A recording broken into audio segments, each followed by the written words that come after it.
Because if you slow down for a second in that route, you're done.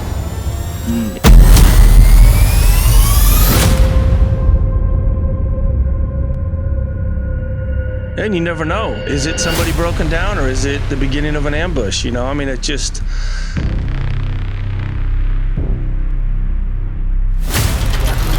Call Routh Irish the world's most dangerous road at the time, right? Dude, it's fucking scary. Oh, yeah. First time I saw one pop was about 500 yards in front of us, and I was amazed at how powerful it was, even at that distance. Every situation on that route could actually be the end of your life. This was the first time that I felt like I was in the shit. How many people you think died on this road? A lot. Oh, fuck. A lot.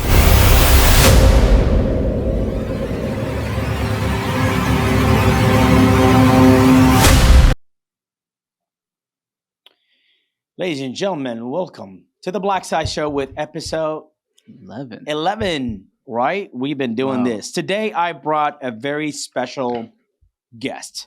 Perhaps it's one of my favorite friends that served with me in Iraq. Today, we brought Clark Impastato. I served 8 years in the United States military from 1995 to 2001, served as a Navy SEAL in SEAL Team 5. And during that time, deployed to the Persian Gulf, to the southeast of Asia. And after leaving the Navy SEAL, served in the 19th Group from 2002 to 2003. 2003 to 2007, continued to work as a private military contractor, deploying to multiple places like Israel, Afghanistan, Iraq. Returning home in the United States, served as a police officer, as a Phoenix police officer. And Clark and I went through something very in common. Actually, one of the most dangerous places in the world called Routh Irish. Routh Irish. Yeah. And that is something, a story, right? So I was the Iraqi guy in charge of Routh Irish for about a year. Patrolled that place, tried to secure it. People like Clark would go through that place, trying to storm in, to transfer important personnel or whoever it is to get them to the airport, which is called the buy-up. So Clark, welcome to the Black Side Show, man. Thank you so much for making the time to come here with me today. Oh, of course. Absolutely. Thanks for having me, man. I'm stoked. My pleasure. My pleasure. So, how you been, man? How's life been treating you? It's good. It's good. Just kind of during the summer heat out here in California, but life's good, man. Just things have slowed up a little bit these days, doing my safety dude gig. So it's kind of fun to hop back on and you and I can reminisce about crazier times. Yeah, right. It's crazy, man. You're now a safety guy at a construction company. How look, let's go back all the way back to when you joined to become a SEAL. I know you were once in your life, you were one of the most dangerous skaters in the world, huh? Yeah, absolutely. Yeah. So how did you go? Like, I remember looking at your picture as a skater, right? And looking at you now, and I'm like, how did that guy become a SEAL, right? Like, how the hell? Well, Tony Hawk didn't want to sponsor me as a young kid, so I just had to figure something else, you know. So tell me all the way back, man. How did it go in your life? Like, what really sparked in your life to make you join the Navy and then eventually becoming a Navy SEAL? Yeah, I always give the credit to my mom. Just growing up, she's part of the World War II generation. So all the TV shows and movies we'd watch together were all World War II movies. And so it got me interested in military history, U.S. military history, world wars, things like that. So as a young kid, that kind of sparked my interest. And I saw something more to those movies than maybe other people did. I just saw the camaraderie, the mission, the destiny, the historical values, and how quickly things could be different if certain battles weren't won. And so I was very fascinated by military history, like I said. And as I got older, a product of the 80s, all the Rambo movies and things like that, the Schwarzenegger movies like Commando kind of continued to fuel that interest. But it's really when the U.S. went into Iraq in the early 90s during the Gulf War, that's when CNN was pretty new, 24 hours a day. And I was glued to that TV, just watching that whole thing go down. It really sparked my interest. And I was in high school, so it was more than entertainment value, like it was when I was a kid watching movies with my mom. Now I'm watching live footage from a campaign going on, and I was all in. I knew at that I got to do this. This is something that's amazing to me. I didn't get much done during that whole time period because I was completely fascinated by the live coverage. So that solidified any interests that I had as a young kid. I knew at that moment, I got to serve. I got to get overseas and see what's going on. So the military was always plan A for you. Did you go in specifically designated as a SEAL, or did you join the Navy first and then become a SEAL? Yeah, I joined the Navy first. I spent about 1.5 years on the USS Shiloh out of San Diego, and I was in the wonderful division called Deck Division. So I got to paint things gray for a living. Hey, you got to tie some knots too, right? Yeah. If the bosun mates were nice to me, it was kind of like my first prison experience, my first and only, to be honest. That little floating prison called the Shiloh. I just being young and Yeah. So you went in. Did they call it undesignated back then? I was undesignated, so I fell for the recruiter's trick of, hey, you don't know what all these rates mean, and it's kind of confusing. Just, if you go in undesignated, you'll get to see all of these jobs as they unfold, and they'll let you go, hang out in the medical facility, medical birthing for a while, or, they sell it to you like, it's all right, you'll figure it out later, just sign here. So, yeah, I went in undesignated as the E3 because I had some college behind me. Yeah. Bust and rust. So how old were you during that time? How old were you during that time when you actually decided to all right, I'm going to go join watching the war? You're talking about this was like 1991 during the first campaign, like the Desert Storm? It was. Yeah. I ended up going to college, and my major was elementary education, and I finished my junior year, and I don't know, I had 2 kids at that point, 2 little ones in tow. Money was tight. And I knew I wanted to join the military. So I thought, well, instead of finish up my senior year and waste more money towards a degree that I have no intentions on using, I just decided to enlist in the Navy. And so they brought me in as an E3 undesignated and off to the Shiloh. Yeah. What type of ship was the Shiloh? It's an Aegis cruiser. Oh, nice. Very nice. A missile sponge, as they call it. Mm-hmm. Yeah. We were a little missile boat, and we did plane guard for the Carl Vinson. We were part of the Carl Vinson battle group, so we would just kind of trail the aircraft carrier about 1,000 yards back and prepare to rescue any pilots from downed aircraft, or if anything got near. The aircraft carriers are actually pretty vulnerable from different types of attacks, so we were, by Navy standards, pretty armed to the teeth. So we were kind of the bodyguard for a Carl Vinson battle group. Yeah, so your job is to get in between the aircraft carrier and the incoming missile. Mm-hmm, pretty much, yeah. Yeah, that's it, yeah. Man, so at what point in your life when actually you decided to go to Buds and become a Navy SEAL? Yeah, I'll tell you, the SEAL thing kind of snuck up on me, but I tell you, there was an incident on my deployment with the Shiloh. We were in the Persian Gulf in 96. And there was a situation where they had to fly on, oddly enough, some SEAL Team 5 dudes and some Force Recon guys.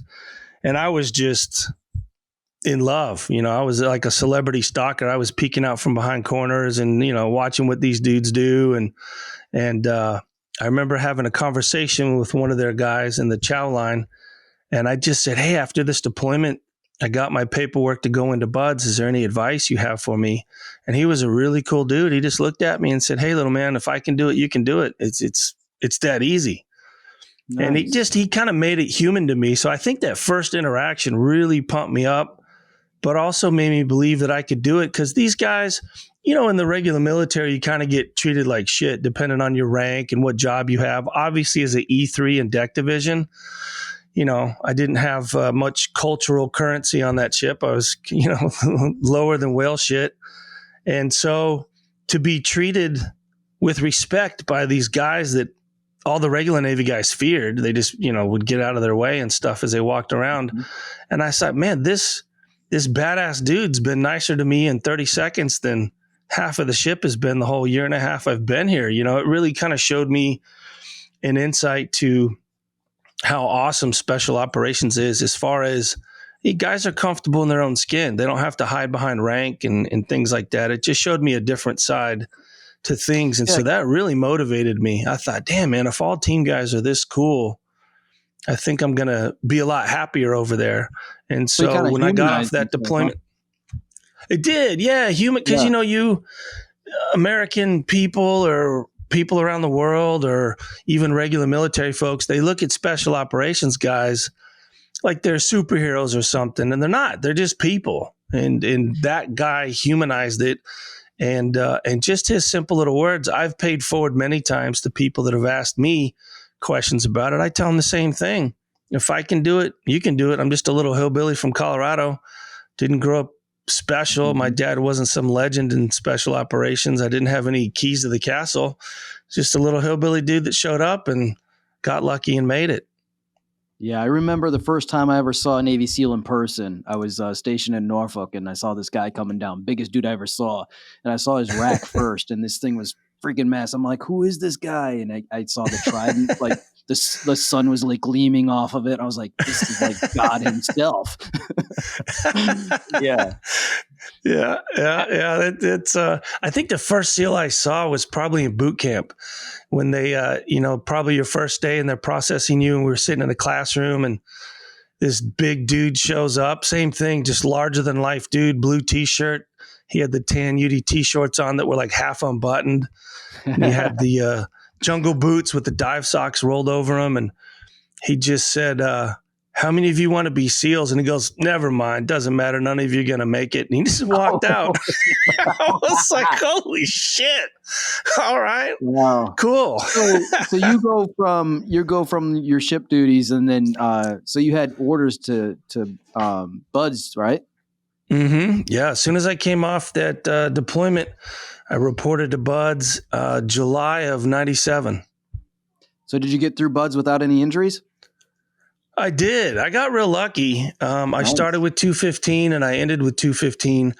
And I saw, a lot of injuries. A lot of it's luck. But I did, when I was in the regular Navy, have a neighbor in my apartment complex who was a sniper at Team 5.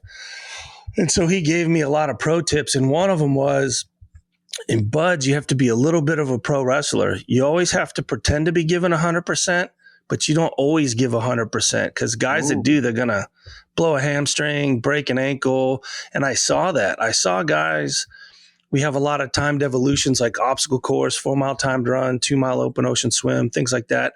And I saw guys that were well within the minimum times, but they would do stupid shit like jump halfway off the 60-foot cargo net just to shave off like a second from their time and bust an ankle. So you see stuff like that. And so you learn to put out. You're not slacking in any way, but I saw a guy's hamstring explode on a 4-mile timed run, and he still had like 7 minutes left before. I mean, it was just like, why are you? I was observant to know when to hit full throttle, and there's times and places for that. But then there's times to throttle back and be safe. And in the further you get in BUDS, I hate to admit it, but the more you're kind of walking on eggshells. We had a dude that got dropped, shoulder injury in third phase when we were on San Clemente Island. And you're like, fuck. So I did survive pretty much unscathed. Hell Week, of course, takes its toll on everybody. That's probably the most banged up you're going to be. But I got lucky. I just was kind of smart about what I was doing, and had a good boat crew, had a good class. That's a lot of it. You know, how well your class gels together. Also, I think the experience of being in the regular Navy first helped a lot. I think that a lot of guys now, they have these direct programs from boot camp to BUDS, and I don't think they know what's waiting for them if they don't make it. And I was very aware. Anytime I was feeling sorry for myself, cold on that beach, I would see a little ship floating out there, and I'm like, I'm good right here. I'm good. I don't want to go back to the Shiloh. I don't want to have to paint that ship again. Yeah. So fast forward, you're now a Navy SEAL. What's your first deployment? The first deployment we got sent to Southeast Asia. So Team 5 at that time, every team would send 2 platoons overseas. So we would have 1 platoon, strike platoon, go to Guam, and we were the ARG platoon, the Amphibious Readiness Group platoon out of Okinawa. And so 1 platoon would stage in Guam and 1 platoon, our platoon, would stage in Okinawa. And we would just wait for shit to go down. Back in those days, each team kind of had its area of the world it was responsible for. So our AO was North Korea, China, Russia. Probably North Korea is what we were most watching and worried about. And so obviously we don't want to deploy to South Korea because they would wipe out Seoul and South Korea pretty quickly. So we were more of like a QRF element so that we wouldn't be wiped out in a big artillery barrage or some type of missile strike. We were to fly in and execute our predetermined plan that we had, which oddly enough, you can Google now. It's kind of funny what was like secret back in the day. You couldn't even tell your wife, and now you can just Google it. The other day, I was like, hey, I wonder what Nav Op Plan 5027, I Google that shit, and it pops right up. That's the only reason why I'm saying it, because you can fucking Google it. You can Google it. I was like, holy shit. I remember them telling us, like, hey, you want to spend the rest of your life in Leavenworth? It was kind of back in those days. Yeah. And it was kind of funny to Google it and see what the Navy's response would be to North Korea getting squarely. So that's what we did. We administratively deployed to Okinawa, and then we would bounce out here and there as things were going on. Now, this is pre-9/11, so the world was very different. And it's kind of what Special Operations has returned to today, now that these 2 conventional campaigns are over. It's more of the sneaky peeky backyard ninja shit, which, to be honest, I enjoyed more because that's more what you're designed for. When conventional wars kick off, you really become a Navy Ranger. You throw on body armor, you hop in an armored vehicle, and you go fuck up neighborhoods. And that's not really what we're designed for. So back in our day, it was a lot of keeping tabs on things, confirming certain things were in certain locations, certain people were in locations. A lot of reconnaissance and surveillance type work, which I really enjoyed. So that's pretty much on that deployment what we were doing. Yeah. Can you give us an example of like what type of stuff you would do in that time period? Yeah, I mean, absolutely. Again, North Korea was our primary focus. So there was a lot of observing where, if something were to go down, what beachhead would we land on? They're constantly changing their defensive posture, where their artillery, where's their anti-swimmer measures, what, parts of that peninsula are heavily mined. So it was always kind of keeping an eye on updating intel information. And then back then, the technology wasn't quite as savvy as it is today. A lot of it, we were relying on satellite imagery. So human intelligence was way more accurate. You get some dudes that swim up and take pictures of shit. That's way better than, some satellite footage, especially if you have cloud cover, things like that. Yeah. There was a target we were tracking that we had to, an element from our platoon free-falled in and did some low pro operations just to confirm that this target was at this location.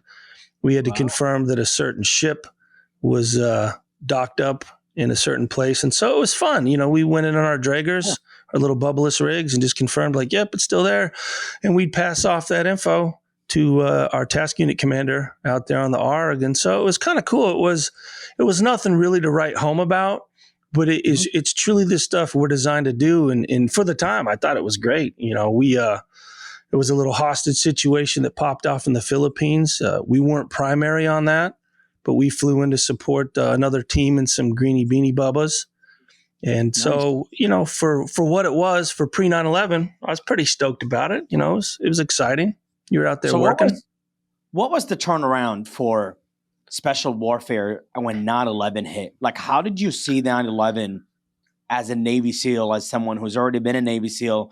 You've been doing all this, and 9/11 hit. How did that go through with you? I think it caught us all with our pants down. The closest we had had to that would be the USS Cole incident. That happened in 2000.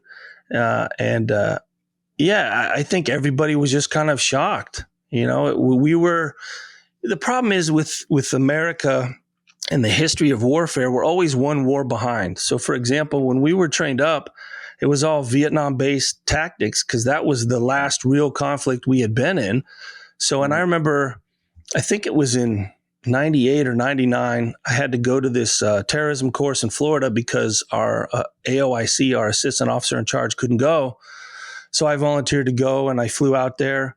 And one of the questions I asked was, it's obvious that a conflict in the Middle East is most likely our next big thing. So why are we still running around the woods in green camouflage with Vietnam tactics? Like, why aren't we ahead of this? Why do we wait till we get punched in the face and realize, oh shit, our shit's outdated? And that's exactly what happened. I mean, if you look at pictures and videos of, the first guys to go into Afghanistan or even Iraq, it was just horribly outdated equipment. We were wearing the wrong kind of camouflage. Our tactics were all fucked up. We were still what we would call blow and go. We'd throw in some flashbangs and just rush into a fucking structure. And they had guys sandbag PKMs waiting for you. So they were just dropping dudes right in the doorway. So we learned to clear from, we called it brass in the hallway, as much as you can clear from outside that structure. So we got our asses handed to us after 9/11. Things got very real on many different levels, and everyone had to adjust their tactics quickly because, like I said, we hadn't been in a real dick dragger since the Vietnam era. A couple small conflicts like Panama, but I felt even during the Iraq War that America was figuring things out as it goes. Mm-hmm. It was not prepared ahead of time, and I agree 100%. With that. Yeah, 100%. You were still enlisted during 9/11, right? What's that? I was until 2003. Oh, okay. So I thought that you got out in 2001. No, I left the Navy and I switched over to 19th Group until 2003. Okay. Then I left active duty to contract from 03 to 07. So what is 19th Group? Were you still enlisted or were you a contractor at that point? I was still enlisted. So the Army brought me over as an E5. And one of the things that happened after 9/11 is the teams weren't doing shit immediately afterwards. And so I called around to all my team guy buddies to see, are you guys doing anything? Nobody was doing shit. So the reality was, in this new campaign we were starting in Afghanistan at the time, if you wanted to get in the shit, Green Beret and Ranger, those were the guys that were going in there. Big Army controls the battlefield. And so everyone said, fuck, dude, just step across to SF. And so I contacted my SF buddies and they recommended that I go in through 19th Group. It's the quickest way to get out to Fort Bragg. However, Fort Bragg ended up being a shit sandwich. I think it had been a long time. Welcome to Fate Nam, brother. Yeah. Oh, that was culture shock too, man. I know why they call it Vietnam now, dude. I packed my second wife, who was from Thailand at the time, her 2 kids. She's pregnant. I pile in a minivan and I drive out to Fort Bragg. And my command out of Colorado had given me a waiver for selection because I was a former SEAL. They're like, no, you don't need to go to selection, dude. You're showing up for second phase, small unit tactics. And I was very hesitant. I told my captain, are you sure? Because I've seen you guys come over to Buds and you got to start one day and fair is fair. That's what I expect. I don't want any favors. He goes, no, fuck that shit. You're our guy. We want you back as quick as possible. And they had just came off a rotation from Afghanistan. So they were dialed in dudes, man. Nothing but love for the 19th guys out of Watkins, Colorado. However, Fort Bragg was a different animal. Literally the first day I report to my TAC for my MOS. Yeah. And he's walking through the ranks, has us all lined up. And he's eyeballing everybody, just doing his thing. And he stops at me and he sees the trident on my Army uniform. And he's like, what the fuck are you doing here? I said, I don't know. I felt like a foreign exchange student. I don't speak Army. I don't know what the fuck they're talking about. It was a nightmare. I mean, it's kind of crazy to go from being a Navy SEAL to the Special Forces. It really is, because they're 2 different cultures, 2 different ways. And as you said, they were sending Special Forces teams into Afghanistan, and the Navy was just not really doing much at that time. They weren't. It took a long time for Naval Special Warfare to get involved. And I don't know why, other than that's just how the cards fell. And the command staff was Army strong. I think part of it is, and I even know back in the Vietnam era, the teams are fairly new as a special operations unit. So we don't have a lot of brass. Yeah. And so the people running the Pentagon, all these advisors to the president, they're all heavy with the Army. And so I think, I'm just a lowly E5, but I think it's to this day, just everything I've seen, Big Army still controls operations overseas. And so that's why, on the advice of a lot of my SF buddies, if I wanted to get into it, go the SF route. But I spent a long time at Fort Bragg, and I never got into a phase of training because they just didn't know what to do with me. There's about 6 phases, and I would tell my liaison, I'll do anything. I'll go to language phase. I'll go do selection. The next selection class wasn't, for a few months later. So they were trying to figure out, well, maybe he'll do his language module. Maybe we'll send him to SEER. I said, man, I'll clean toilets. Like, I don't care. I would just report to the liaison office every day and ask if I got accepted to a phase of training, because they booted me right out of SUT. Said, you haven't been to selection. You're an E5 in the Army, but you haven't even been through E5 leadership course at Camp McCall. I mean, we got a lot we got to do with you. SOPSI 1, SOPSI 2, which is Special Operations Preparation Course 1 and 2. I'm like, hey, sounds great. Just send me. Let's do it. And so how I fell into contracting was I was stuck in the mud at Fort Bragg, and I vented to one of my team guy buddies, who one of our mutual friends was working for DynCorp in Afghanistan on the Karzai Protection Detail called the KPD. And so my buddy said, hey, hit Beastie up. He's doing some shit in Afghanistan and it pays real well. And I'm like, all right. I mean, contracting stuff in 2003 was still a pretty brand new concept, at least as far as modern warfare goes. And so it sounded like some Soldier of Fortune shit. I was like, but whatever. My boy Beastie's a legit dude. I mean, he wouldn't be involved in something, too shady. And so I hit him up and he's like, bro, it's great. It's just like being a platoon, but we got better gear. We're getting paid well. It's awesome. Trust me, you'll love it. It's a bunch of team guys out here. And so he gave me a point of contact with DynCorp, the recruiter, and I hit him up and I explained my situation. I said, look, I'm out here at Fort Bragg trying to go through the Q course, but apparently I'm a Rubik's Cube to these people. And I'm watching my unit in Colorado fight with the brass at Fort Bragg. It's like watching drunk parents going through a divorce. I don't know what to do. Can you do some magic? And so he did.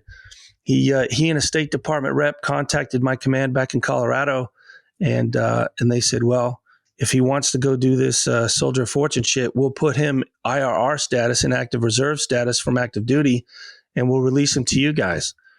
And so, there was a little handshake between State Department and 19th Group. Next thing you know, I'm smoking on a bird out to Virginia to figure out what this DynCorp shit is. Didn't even really know what it was, other than my boy Beastie said it was good to go. Nice. So you never actually deployed out of Fort Bragg until you became a civilian contractor? Yep, exactly. Yeah, it was all schoolhouse shit at Fort Bragg. What year was that, Clark? What year when you actually deployed to Afghanistan? Afghanistan was 2005. No, 2006. It was just after the New Year, after the Christmas break. So I immediately went to Israel. Was my first stop with DynCorp. So I left Fort Bragg in 2003. And immediately I thought I was going to Afghanistan, but then in our selection class out in Virginia, they said, hey, you guys aren't going to Afghanistan. We got to stand something up in Israel. And I spent 2 years in Israel. I bounced in and out of there 5 times. Wow. And that was an eye opener for me. I tell you what, compared to our cruise in the Gulf and even bouncing around Southeast Asia, this was the first time that I felt like I was in the shit, because 03, 04, 05 was pretty busy time frame in Israel. And Israel too. My second day in country, we were in Gaza. They threw us a bunch of body armor and some M4s and said, you guys are the CAT team and we're going to roll into Gaza tomorrow. And I was kind of like blown away, because in the military, for example, in the teams, we do a 1.5 year workup for a 6-month deployment typically. Mm-hmm. Here I am as a contractor, day 2, we're walking around Gaza, driving around Gaza. Like, holy shit. Man. And I haven't been to the range. I don't know if my weapon goes bang. I hope there's a firing pin in it. You know what I mean? There's no time to shake out your gear. You just, you loaded mags and prepared for it. Yeah, What's the name of the Israeli Special Forces? There's a bunch of different ones. They have 3 different branches of special forces. Yeah, and it's kind of. I want to say I forgot a lot of the. I don't want to say it wrong and piss off my Israeli brothers that might be listening. Yeah. There's a bunch of them though. I mean, they're really deep with the intel community and even the SEAL equivalent. I can't remember the name. It's something 13. They got all kinds of. They got different units. Did you get to work with them as all? Because I've heard they're freaking badass. We didn't. The only IDF people that we saw was when we would cross through checkpoints going into the West Bank, going into Gaza. And of course, those are kind of their border guards or their checkpoint people. And they were always very suspicious of us. I always tell people I had more M16s pointed at me than AKs in Israel because nobody knew who the fuck we were and what we were doing. They all just assumed we were CIA. We'd always hear them talk about us on radio traffic or even when we were at different venues. Oh, the CIA's here. Funny that later on down the road, Blackwater gets blamed for everything. But before Blackwater stepped on the scene, everyone thought every American CIA. Anywhere shady was CIA. Yeah. They just assumed it. Yeah. And so we were a very new concept. The Israelis hadn't seen us rolling around in armored vehicles. They would stop us and we had diplomatic passports so we could verify who we were out of the embassy, but they were very suspicious of us. And it was very intel driven. It was a good 2-year mission there, but it kind of prepared me for the next step, which was Afghanistan. And then that led into, my times contracting in Iraq. So I felt like I was kind of prepared for each step of the way, and it got a little bit more intense each time. What year did you arrive in Iraq? 06. The summer of 06. It's interesting when you mentioned that civilian contractor associated with CIA. That's actually a huge thing that was in Iraq at the time. And when I searched into it as an intelligence asset, I wanted to figure out why they were thinking they were CIA, right? Because they associated with the gear. They associated civilians in body armor driving SUVs. In Iraq, actually, a lot of security contracting company got smoked out because the enemy thought they were CIA. So what it means is that if they thought you were CIA, you are much more of a high value target than just an army convoy. So in Iraq, basically they went banana on civilian clothes fighters because they were CIA. In reality, some of these guys were not CIA. In reality, some of these guys were Blackwater. Some of these guys were South African, a British security company called Olive Security. Yeah. Now we talk about Routh Irish. Routh Irish was the most, you read it probably today on Routh Irish. You got introduced to it, Micah. And Routh Irish was insane. And Routh Irish was actually a very high target for security contractors. I actually picked up more bodies of security contractors off Routh Irish than soldiers. Wow. Because they thought this was the CIA. And the reason why Routh Irish was such a critical place, because it was the only way that connects between the green zone and Bayab, which is the airport. Okay. So the traveling going back and forth, if you were a security contractor, if you were a State Department, if you were anybody, if you would want to come to Iraq, how would you come to Iraq? You would come to Bayab, the airport. And if you would have to go to the green zone, you have to go through Routh Irish. If you have to go back to leave through the airport, where do you go? Back through Routh Irish. So what they did, they set up this ambush road, and anybody went through Routh Irish got fucked up. Wow. So Routh Irish is just so everyone knows, it's a 7.5 mile long highway. Yeah. Right. Is it like a 2-lane, 4-lane? 2-lane. 2-lane. 2 lanes, separate lanes actually. So is it 1 lane on each side? A divided highway? Yeah. Okay. So divided highway, 1 lane on each side. Yeah. It's divided, but it's nothing dividing it. So there's space between, but there's no barrier. No. Yeah, so what they used to do, the car bomb if you remember, the car bomb will drive in the opposite direction. Yeah. So then it could cross immediately. And I have a video of it to this day. So there's no barrier in the middle. No. And this is going between the green zone and Baghdad into the airport. Yeah, and that's where it gets scary. So anybody going to the green zone, like a high value asset, an official, it could be anybody, is going to have to go down that road. Only if you are Secretary of State, they will put you on a helicopter and they will fly around 18 other Blackhawks and Apaches all around you. So they can't tell really which helicopter you're in. And that's the only way if you're like a president or something like that. But if you are like, you know, if you're like somebody coming into the country, doesn't matter, anybody, right? They used to actually run convoys, army convoys.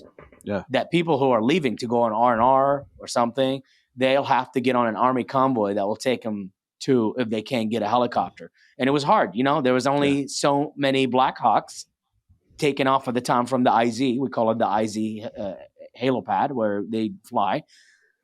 But I get sent there, man, in 2006. Same year, Clark was there to the minister. So there's how I end up in Rhode Irish. I'm actually in the MOD, facing Haifa Street, facing all these areas, crazy areas. And the Minister of Defense have to go take flights out of the country to come to the United States, make weapon deals, to go to Europe, to do his job as a minister. But he was terrified of Rhode Irish.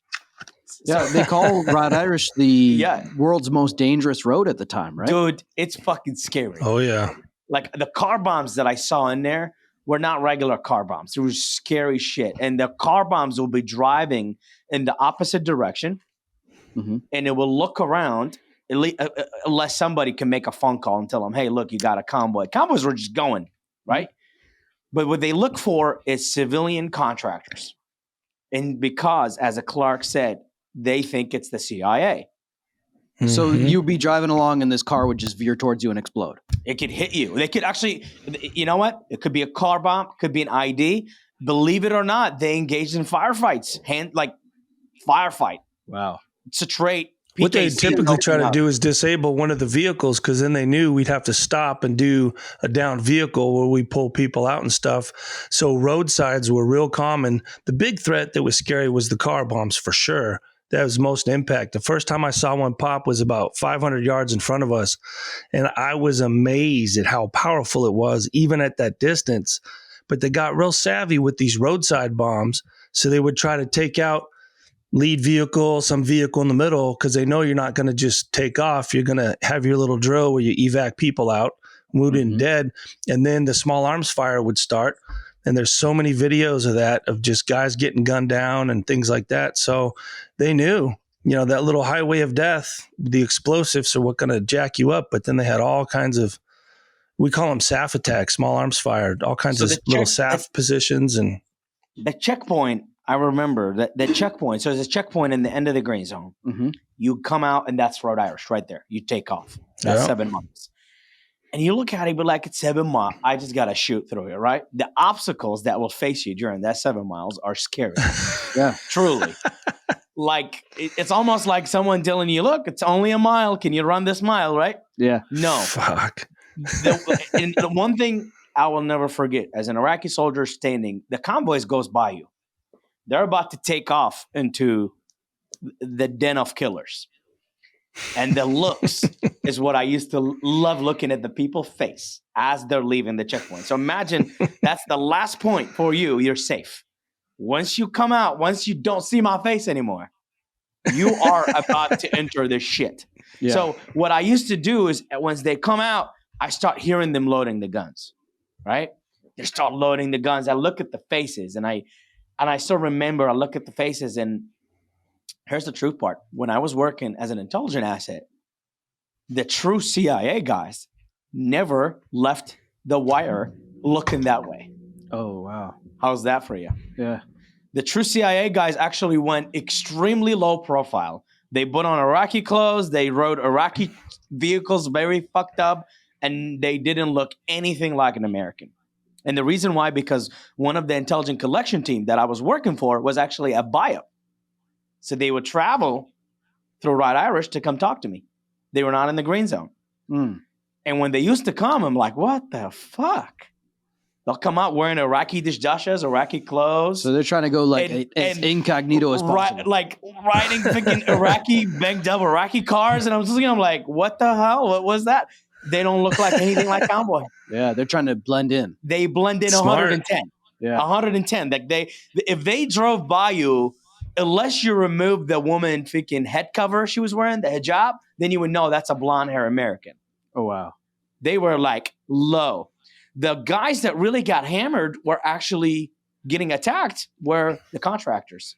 And I'll never forget actually a contractor that died in that road. His name is Yuri. He's from South Africa.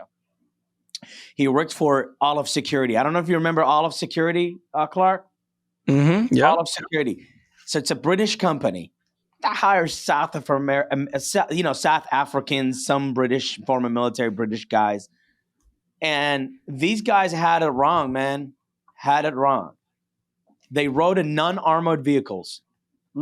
Non-armored vehicles, yeah. With high tactical clothes. So they would wear the body armors, they would look cool, and they would ride the non-armored vehicles. So they stuck out like a sore thumb. There's actually a video of how the poor guy died. They opened fire at them from two different directions. They basically put them in the middle, and they opened fire. And I went to pick up the body. It's an ambush. Yeah, they destroyed like 3 vehicles. Wow. Yeah, they come out and they killed him, and they were celebrating. They're like, we killed the CIA. And I'm like, none of these guys are Americans. Wow. They're all South Africans trying to bring some British engineer from Bayab to the green zone. Nothing fucking important, right? Wow. And they think like in their head, like, we killed some big CIA officers here and there. And I'm like, how can I explain to him like the accent is different, right? I'm like, this is not an American, I repeat. This is just a South African dude who was trying to get by. But dude, Clark, I would want to ask you this. When you leave the gate, you remember that feeling? Leaving the gate, about to take off in Rhode Irish. How did that feel? Yeah, you're nervous. It's nothing like I've ever experienced. I can't believe it's only 7 miles. It seems like you're driving across the United States. Like it seems like it takes forever. Speed is your friend. We would drive as fast as possible, depending on what type of armored vehicles we had. And it was, we were getting into it almost every time we go down Rhode Irish, whether it was a couple times a week. I mean, it was, you just knew you were going to get in a fight. And if you didn't, you were even more nervous because you were wondering, well, what the fuck are they planning? Because like Hamidi said, it's the only stretch of road that anybody's on.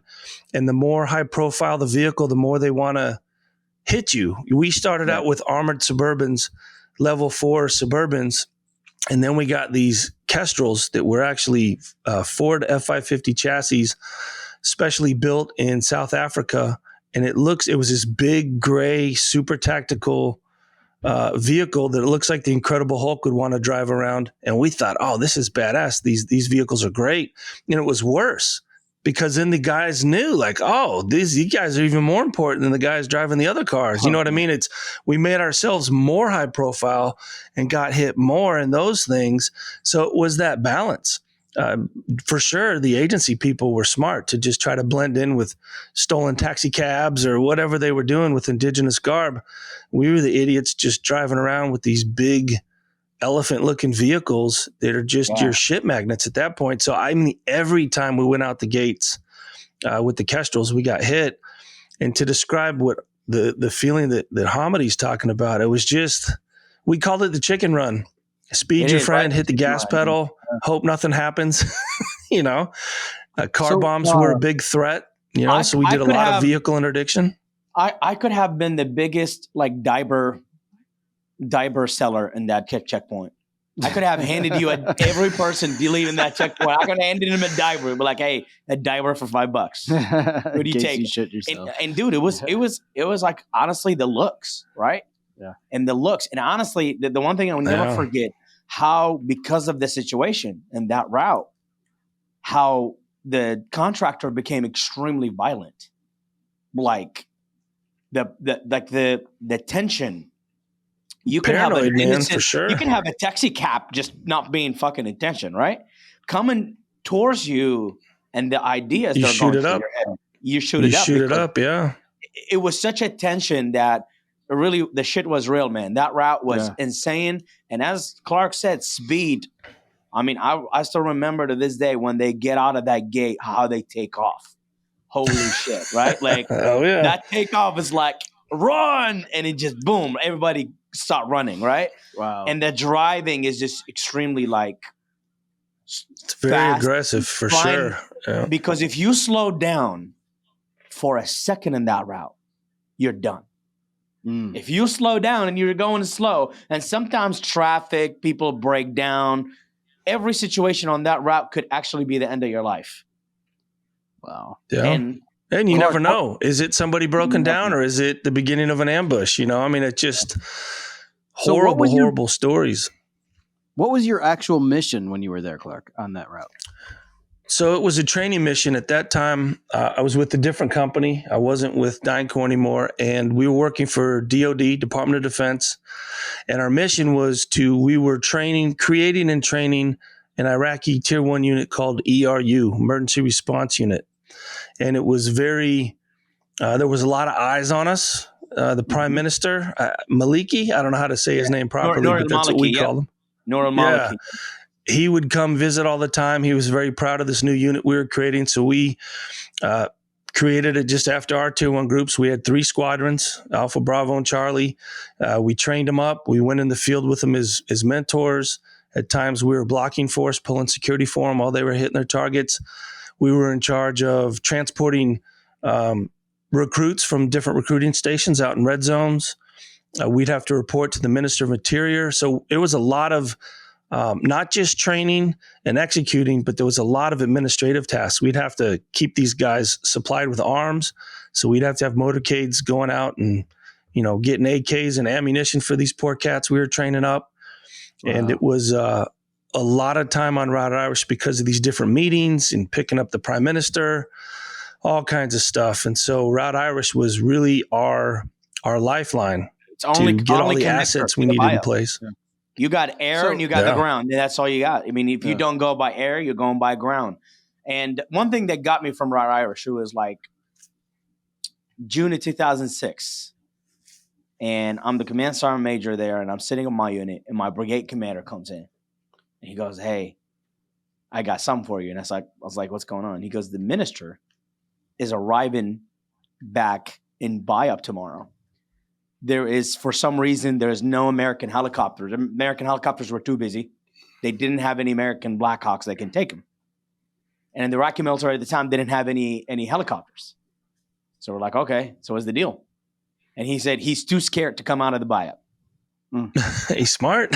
He's too scared. He said he was in a foreign country, has not been in Iraq yet, and told him like, if there's no helicopter, I'm not leaving Bayab. So he's like, okay, so what's the deal? And he goes, you take 2 brigades, and it's 7 miles. And he said, you deploy 2 brigades in 7 miles. So we actually take all our armored vehicles. How many people is in a brigade? I mean, Jesus, that was like, I think that day I took around between support battalions. I would say I had about 2,600 people deployed on a 7 miles. 2,600? A lot of people. Oh my God. Bro, we literally pulled in. They thought in Road Irish we were coming for them. The only thing they noticed is that we literally just blocked every single hole on that road. And we just point our guns to the left and right. And between maybe every 5 feet, there was 2 soldiers standing there. Oh my gosh. So we literally went, you remember the statue? Flying Man. Flying Man, Abbas, his name is Abbas bin Farnah. So I love Flying Man. Right? When you saw Flying Man, you knew you were getting close to the checkpoint. You were almost safe. He was like a little angel. Yeah. We would be like, oh, Flying Man, good. So it was the first man that tried to fly, right? And you have a statue of him. And if you see that shit, you're safe. You're going in. Oh, nice. Yeah. So yeah, you're almost home. I literally drove through the 7 miles with 2 brigades plus support battalions. And I literally just drove vehicle, armored vehicle, soldiers, and all the way down to the Flying Man. And I dropped tons of soldiers. And my only job was to drive around all the soldiers, the 7 miles back and forth. And if it was a day that Road Irish was safe, it was that day. Wow. Because everywhere you look, there was a gun pointing, right, on the outside. So literally we got there and the soldiers were like, what are we doing here? And there's nothing. And they kind of looked at us. And here's what I remember. I remember I'm standing on the road and there was a guy from the houses with a binocular looking. And I'm looking at him, and they're like, "Hey, Sergeant Major, look at that guy. He has a binocular. Do you want us to shoot him?" And I'm like, no, don't shoot him. Don't start shit. You know what I mean? Like, leave him alone. And he literally looking at the binoculars. And I'm like, let him look, right? He's estimating. And I was like, you know what? He's estimating to see if it was worth it, right? Yeah. But if he would have came out, that was like 2,600 guns that would be shooting back at you at once. So he literally just like looked. They all are looking, and they thought the next move we were actually going to deploy and come at them. We didn't. We were just standing on the road. And the minister passed by, man. And I will never forget. I have the video. I shared it with you, Clark, back in the day. I don't know how many years ago. Mm-hmm. Oh, yeah. The video with him and my master sergeant sitting right in front of me, standing right in front of me. And as he passes us, we're calling him pussy. We're like, "You fucking pussy, go, we got this." And he just passed by, and as we saluted him, we were calling him pussy. Oh shit. Yeah, we're like, "You fucking pussy, here he is, we got you." And it was so fucking hot, bro. Hot. That shit was hot. Oh, yeah. Imagine you standing out there. It was so hot. Mm-hmm. And, they're like, "Sergeant Major, what's the code name for the minister?" I said, "Call him Banana." I said, once I say so, like, literally as he got out by the flying man, they're like, "Banana's here, it's coming towards you." And he went through, and I was like, "Pussy," he was too scared. Wow. We deployed all our assets, all our soldiers, everything just to get him back. And he told his people, his American advisor, he's like, "Next time you got to tell me there's no helicopters." He was about to shit his pants. Wow. And the truth is, there's really tough dudes that go through that road that get smoked. He's like, with him and his Iraqi security detail, he's like, "Yeah, I'm going to get smoked." He didn't have any Navy SEALs around him or special forces guys. He had probably his cousins that are all bangy guys, and he would get hammered.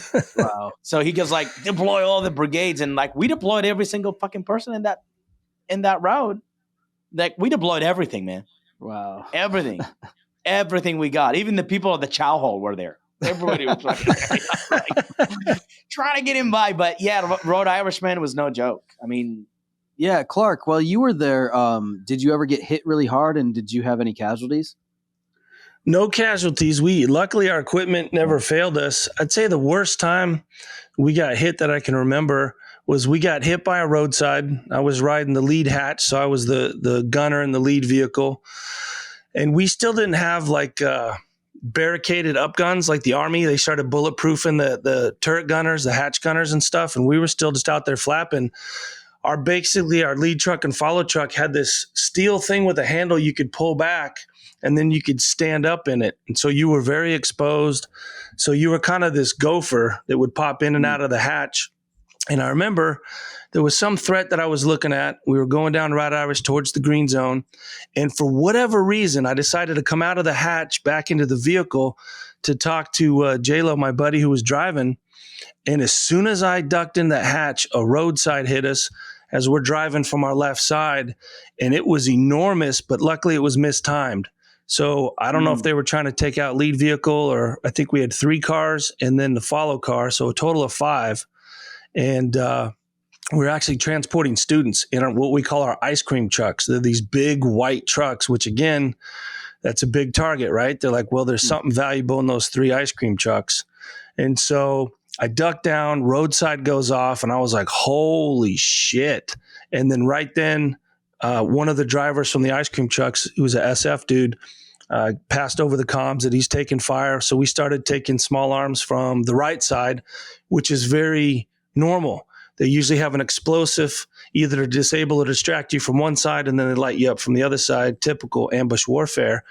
And so we just kept push. We got through into the green zone, and then we heard another explosion right behind us. And sure as shit, it was almost comical. This striker, an Army striker, came through. And I don't know if you know what a striker looks like, but they're pretty armored up, but they got big tires on them, 4 on each side. And they got a cage and they too, had all those RPGs. Yeah, exactly. So this thing comes limping in, and we're like, holy fuck, man. So we just got hit. They just got hit, but we were lucky because the charge missed us, but whatever hit them good. 7 of the 8 tires were flat on the striker, and we were standing there like, oh fuck, I wonder if there's anyone dead inside. And these fucking Joes come spilling out of the back of that thing, and they were like looking at the damage of their striker. They were hugging each other, high-fiving, and I was just sitting there kind of grinning, looking at them. And one of the young soldiers runs over and goes, dude, can you take a picture of us? And so they all got lined up in front of their damaged striker, and I took a big picture of them. I wish I had that photo, because it was how they came out unscathed, man. Holy shit. And so some days we're real busy. We always wondered, maybe the bad guys have intel that, some high value dudes coming through, or some days it was just getting hit with sledgehammers. Other days, most likely it was just kind of harassment fire, small arms fire. You might get a group of, we would guess 2 or 3 people just kind of lined up on a berm, taking pot shots at passing motorcades. But sometimes you could tell somebody big was in the area, because holy shit. I think they probably were listening to Metallica. That's when they were taking the day off. Right? So there's something about Metallica, right? Always. The norm was to actually play some crazy ass music and drive fast. Mm-hmm. So that's where Metallica was actually winning wars in Iraq. Yeah, if Metallica only knew. If Metallica ever listens to this, you guys were big over there. So rock music was really, really big. And most of these contractors will have rock music. So I still remember, as they leave the last Iraqi soldier on the checkpoint, they'll turn the music all the way down, and they will just shoot through that road. Wow. And because they're going fast, you need that norm. And Metallica was probably the best band you can listen to that can get you through Route Irish. Nice. So truly, it wasn't. It Crank wasn't up a little Ford. Master of Puppets and hit the gas pedal. It wasn't Ford. It wasn't Dodge that was getting the credits. It was Metallica. Nice. Yeah. We have fun with it, though. We try to always play back with them. I remember we had to do a run on 4th of July, and we were pissed. So I was riding rear hatch, and I had this American flag on a stick, and I just held it outside the hatch. Of course, I was hunched in the armored vehicle. So flying down Route Irish, has got to be pictures or video of this black Suburban with the American flag just waving. We heard some sporadic gunfire. I'm sure they were taking pot shots. You probably pissed them off, and they went hard the next day, right? Looking for the guy with the flag. That's right. And they these fuckers think it's funny. Guys. Okay. Yeah, man. I got to tell you, man, the smell of death, right? Like, I remember, being someone that fought in Haifa Street, which was like a similar platform, but big buildings on the side, where Route Irish is more, there's dirt on the side and homes that are distant. And I got to tell you, the rush, that's what I call it. The rush through Route Irish was insane, man. If you don't rush, if you don't go, you're done. You're finished. That you're not making it down. And I remember it got so dangerous that any big personnel was coming to the country. I remember we had, what is her name? The Secretary of State at the time. Condoleezza Rice, is that her name? Yeah, Condi. Yeah. Condi, yeah. Condoleezza. I remember when she came, bro, they didn't want to go through that. Because they felt if some intel comes out that some higher personnel was come out, these guys were going to come out hard, bro. Like, it was going to be the end of the world. They'll come out and they will do everything it takes to kill someone. So they started flying. They use a style, which I love the most. All of a sudden, usually you see 2 Black Hawks, right? You see 2 Black Hawks. You'll see 2 Apaches traveling together. That's what you see. All of a sudden, you will see a spare. What look like a spare in the sky. And we'll be like 28 helicopters flying together. Oh my God. Bro, it was like to watch that, right? And you're like looking at it from the top. You're like, what's going on here? You'll see you'll see like maybe 21 Black Hawks, and there would be Apaches on the left and right. You just be like, what is going on, right? Like, and it will be someone important in one of these helicopters. Wow. To hide the peanut, you got to guess which bird they're in. That's why they would just flood it. You don't know which bird, right? Yeah. You really don't know which bird they're on. But the scene of the helicopters going by, imagine when you see helicopters and they're not really far away from one another. Yeah. They're very close with one another. And they pass by and you're like, what? It looked like the end of the world helicopter was. Yeah. Like, just look, bunch of helicopters are going. And that's why I was like, I know the IZ landing zone can only take about 2 helicopters. 2 or 4 or 5, right? Like I'm like all these people, they're gonna have to land somewhere, right? But it wasn't. It was only like when they get to the green zone, there was only like 4 of them that goes down, and the rest that kind of circle around. Okay. And I was like, damn. I was like, where are they gonna land these? Right? Someone's house probably. Right? Going down, but that's the shit that you saw down there, and you'd be like, what's going on? And then you'll hear in the green zone like, hey, Condi was in the embassy, or they had Paul Pramer, the ambassador. They had like someone big, like, when George Bush came in, that was like, they blocked even mosquitoes were not even allowed in Rhode Island. Nobody was allowed, not even it. But yeah, man, that was the fun, the shit you went through. I mean, back then, I can assure you, me and Clark did not laugh about this. Yeah. So Clark, no. How did you meet Hamidi? Tell him. We met in a chat room. Yeah. We met in a chat room. It was like called Curious for Curious or something. I was a young guy standing in that checkpoint, and every single person will go through, look you in the face. So I was the last guy you would look at before you go die. Oh, that's basically what I was. So I was like the last guy. Lucky I didn't die though. Lucky you didn't die. I think when I looked at you and we locked eyes and we fell in love, it was love at first sight. It was pretty gay, So it was like, walking through. Hey, what happens in country stays in country, Yeah. No one knows what happens in Iraq. Yeah. No one knows. It's actually only gay if you enjoy it. It's not gay if you're deployed. And that's the thing I can't forget, man, is like when you lock eyes with the person who's about to hit that road. And I will never forget, man. I usually look at the person that's sitting in the front, usually like the TC commander or the guy who's leading the convoy. Or I would look at like who was in the car, right? And the one thing I would laugh about some of these companies, I remember Dana Corp. Dana Corp at the time did not ride 100% armored vehicle. So the vehicle would be, how do you say it, Clark? Like they would have a metal on the door, but the windows are open.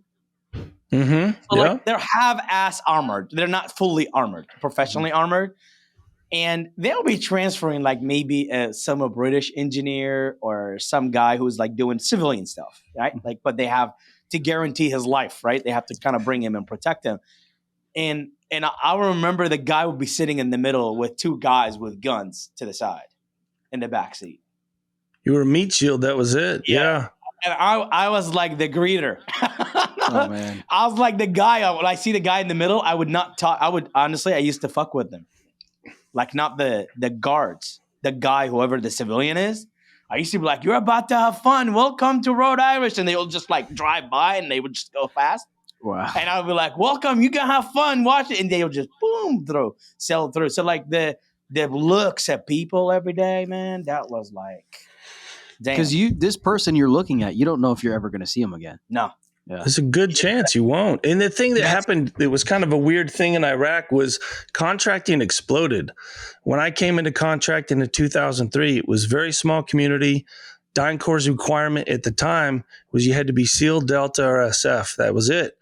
Well, obviously, as these other missions started popping off, you tapped that resource. So by the time I got to Iraq, everybody that was a Boy Scout for half a day was now a contractor. And like Hamidi described, they were in thin-skinned vehicles.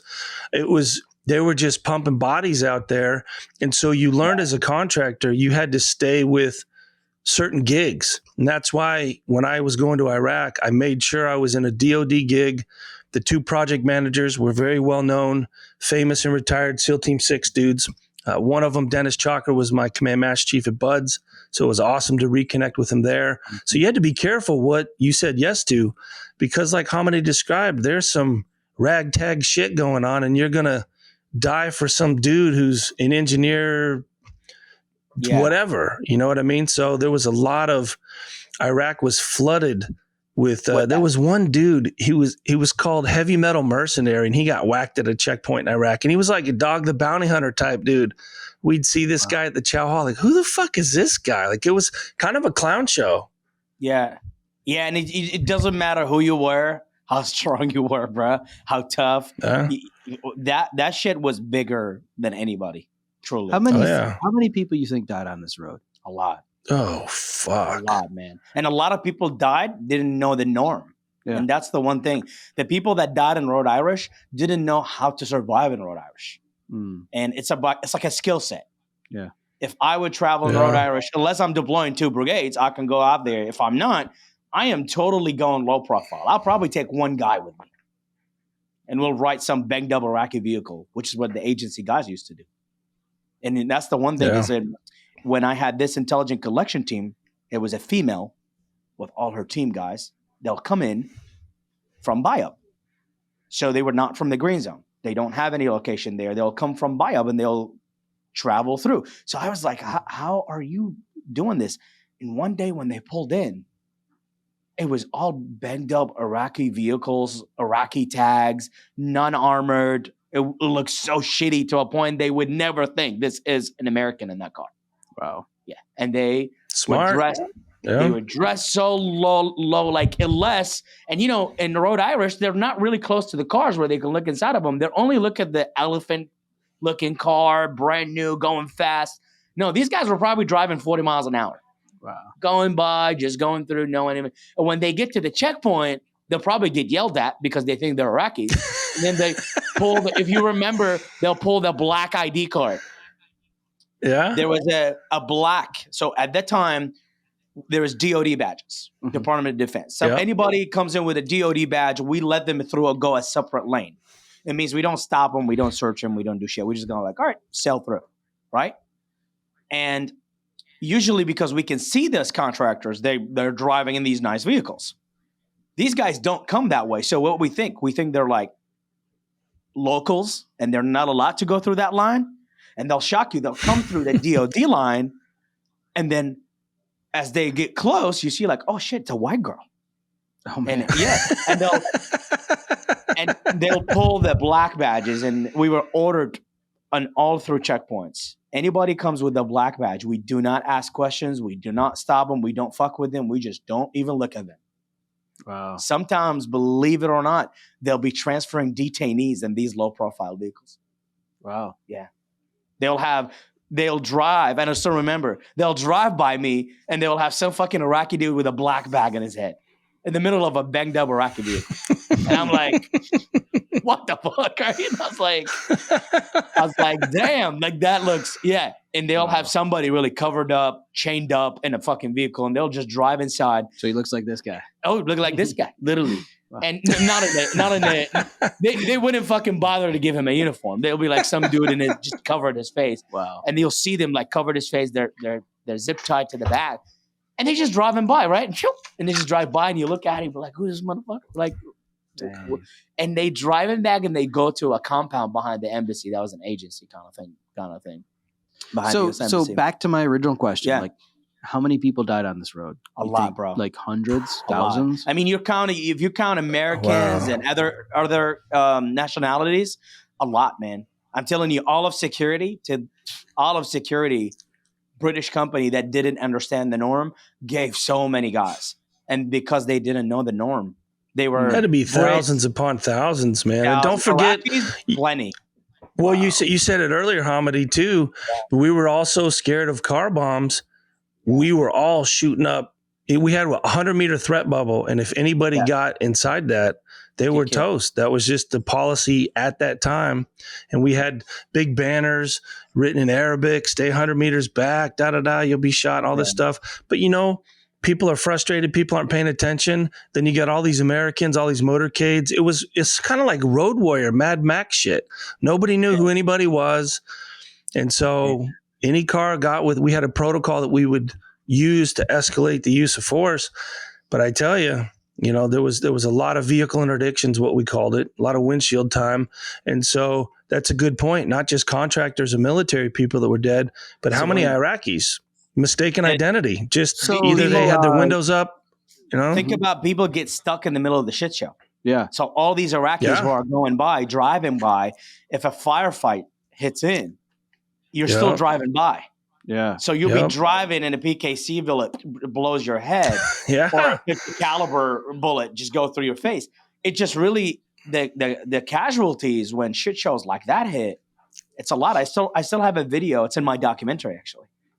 And there's a video in my documentary, a car that comes in from the other side and hits a contractor vehicle in like a head collision. Oh man. And it blows up, and the fire it really was horrific. When I went out there that day, just the amount of civilians that died, it was like 50 people that were just in the middle of it.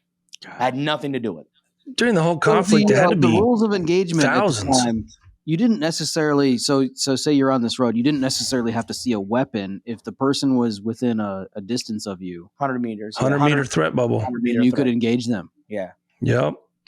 And all we would do is we would do a contractor, like as a contractor versus a actual military. Were your rules of engagement different? I think contracting was pretty wild. There wasn't a lot of accountability. There were so many different groups running around. The rules hadn't been written yet for contractors, and technically we were civilians, so we didn't have to abide by Geneva Convention, military code of justice, none of that stuff. In fact, if contractors were doing shady shit, there was a practice that is now frowned upon, and rightly so. If you did something squirrely, they would just fly you out of country and relocate you somewhere. So if you fucked up in Afghanistan, there was a horrible story I heard of a triple canopy contractor.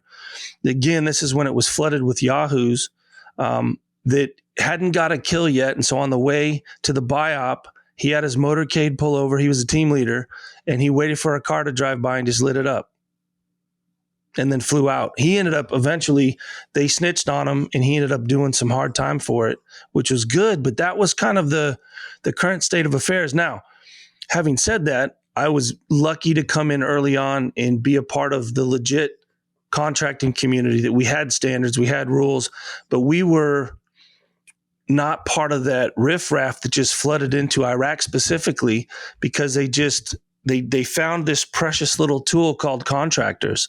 They're civilians. They don't have to abide by the same rules. They're more flexible, quicker to do certain things that the military is so slow to do. And so other companies took advantage of that. So if you were attached to DOD, Department of State, or the agencies, then there were definitely rules. And I was saying earlier, for example, if we got in any type of gunfight situation, we would have to fill out a Foxtrot report, email it to our team leader in case the State Department asked about it, in case Department of Defense asked about it, or Maliki, the Minister of Interior, if the Prime Minister wanted to know what the fuck, because there was a lot of later on. He regulated all contractor later on. It got well, and it should have been early on, but the floodgates opened when the conflict kicked off, and there was a lot of assholes as contractors, and so we got kind of lumped into this same thing, like, oh, contractors are these wild mercenaries. We weren't. We were very disciplined. We oftentimes, our direct boss at Camp Dublin was a Green Beret colonel, and we were held to his standards, and so we weren't out there just running a gun. And every time we did anything, we documented it.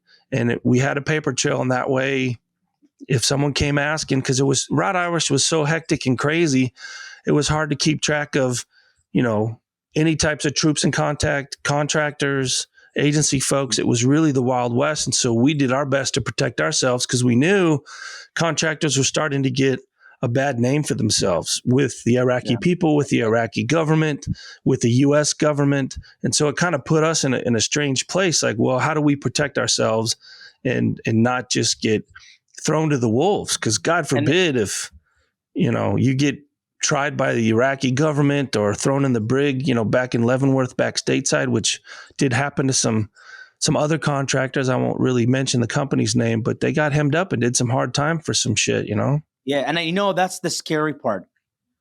The scary part for me, Clark, was it's a guy that never saw any action and will just put every contractor life in danger by taking a stupid action.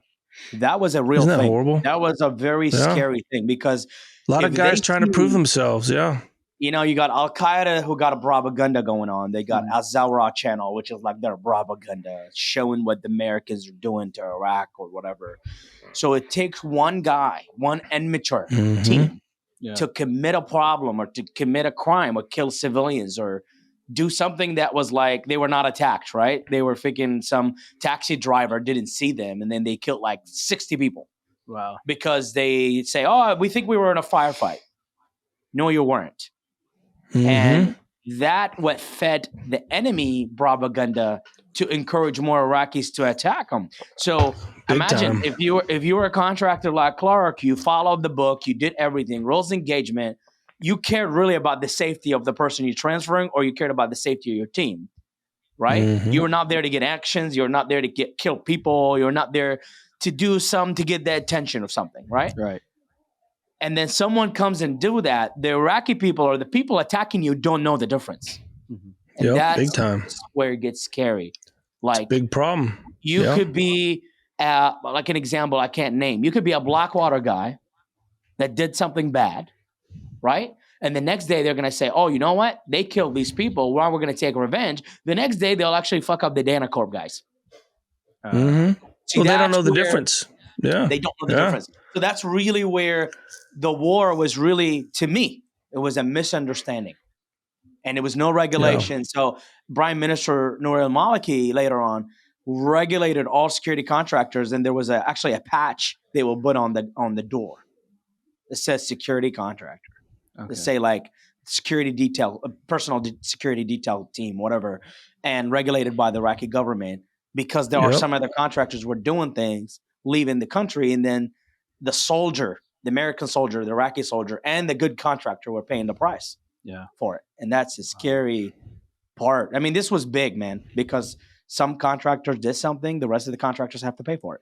And scary how that world was. Hey, Clark, I wanted to change gears a little bit and ask you about Afghanistan. So you were also deployed to Afghanistan. Correct. Yep. I don't really want to go into too much detail about what you were doing in Afghanistan, but I did want to ask your opinion on our withdrawal from Afghanistan. It was kind of a shit show. What's your opinion on it? Yeah, it was heartbreaking. You know, I mean, any of us at any level that spent any time there, it was heartbreaking to watch the withdrawal and the collapse of it. And of course, you just think of your time spent there. And it was, you know, for me, Afghanistan was it was just so historical to me. It was the Wild West. Every AO was very different.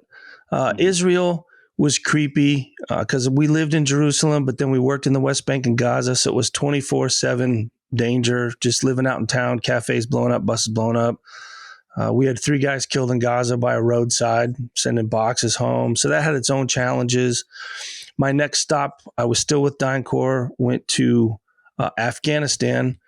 And our mission, we were based out of Kabul, but we spent a lot of time in the Panjshir Valley, which is pretty Western friendly, where the Northern Alliance was shacking up, and they monkey stomped the Russians, man. We'd be driving around in our Toyotas and just look at all this burnout Russian armor. But I felt pretty safe there. They were Western friendly, always have been, back when we were helping them fight the Russians and stuff. But it was very historical. Afghanistan, it was a winter time, so warfare is pretty seasonal there. And so it was kind of like an armed vacation. It was kind of like a dangerous Colorado. That's kind of how I describe it. Snowy mountains, but the people welcomed us there, and we were building relationships, and it was kind of an intel-driven thing. But again, it was a lot of friendships. Seasonal, right? They fight seasonal, right? They have fight. They do, because when the snow comes in, it freezes over all the mountain passes, and they can't mobilize their personnel or ammunition. So it's kind of a little ceasefire, which we used to take advantage of making friends with village elders, giving them supplies, getting information, figuring out who's who and where the bad guys are at.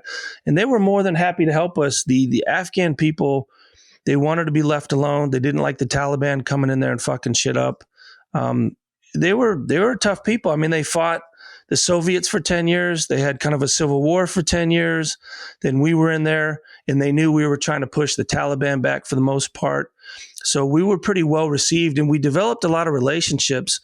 And that's why it made watching that withdrawal that much harder, because I didn't make many relationships in Israel. I didn't make many relationships in Iraq. We were kind of isolated. But in Afghanistan, we were actually in these villages, eating food with them, hanging out, playing soccer with the kids. That's why I think it was very tribal and very welcoming. You know, like they accept you into their tribe. You know, once you're in that area and they trust you, like they make you feel very welcome, very tribal.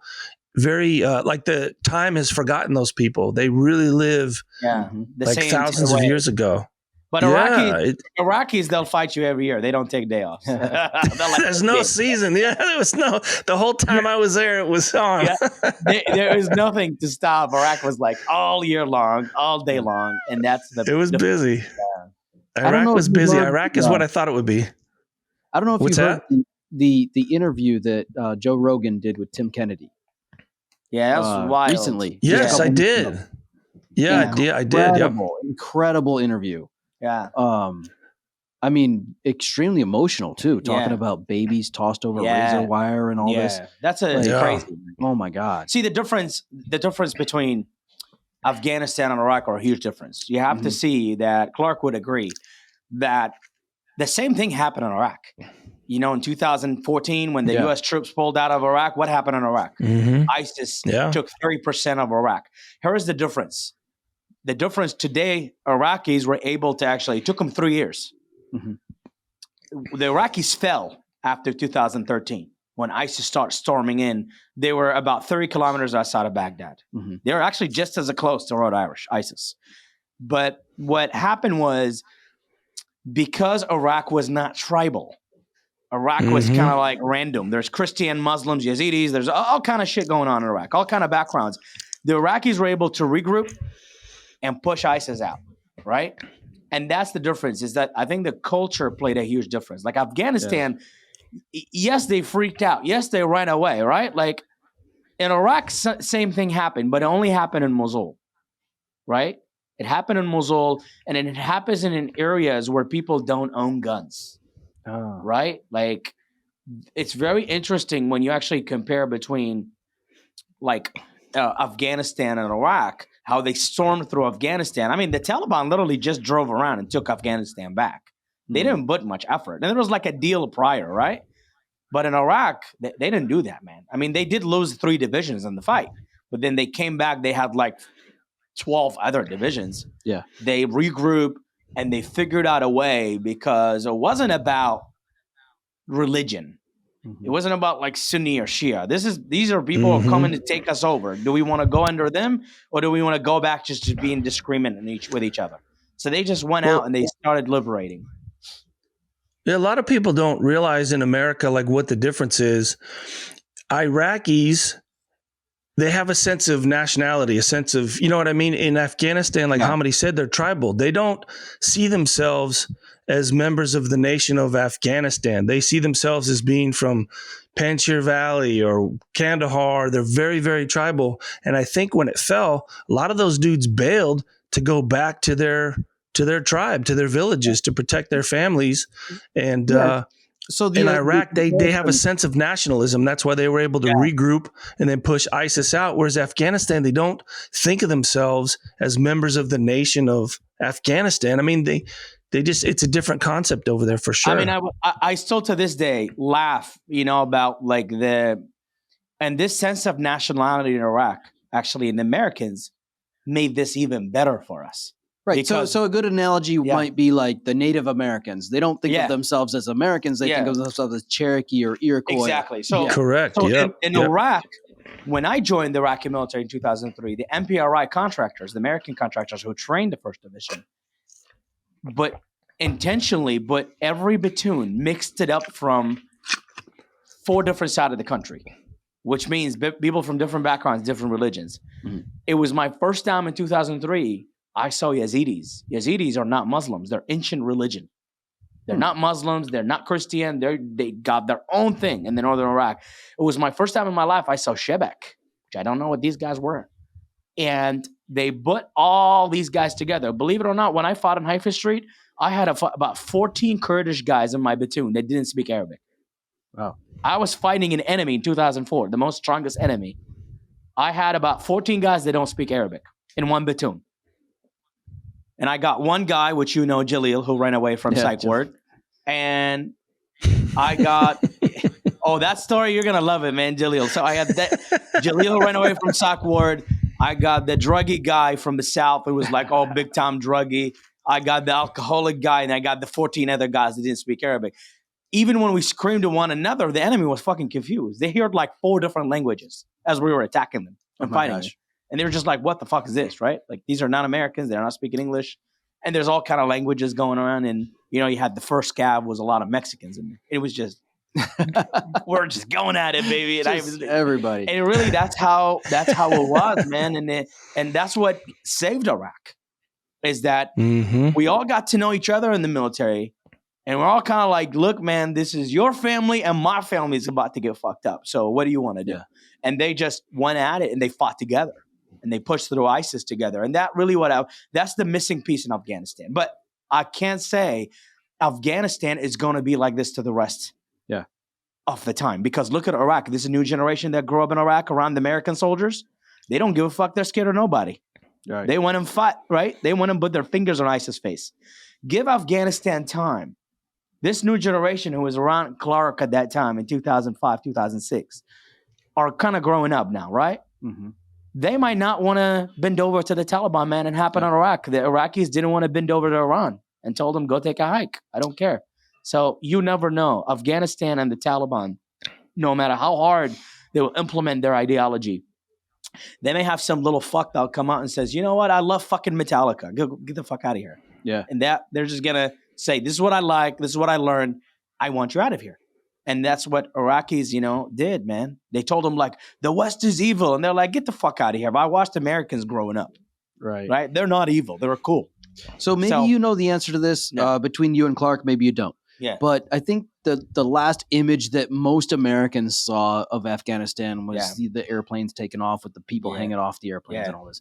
What does Afghanistan look like today? Is it completely taken over by the Taliban, or who's in charge? They're in charge 100%. Right now, Taliban are in charge 100% of Afghanistan, except for the Northern Alliance side. These are the Uzbek Panjshir Valley. They're Panjshir Valley. They've always been independent. They're of an Uzbek background. Mm-hmm. And they never bend over to the Taliban. And the Taliban don't even bother to fuck with them. There's some kind of truce in between. But the Taliban also has, to be honest, right? I can say the Taliban went back doing what they were doing back in the day. The Taliban, over the years, got educated politically, bro. Mm-hmm. Educated politically. The Taliban now takes a lot of different actions than they used to back in the day.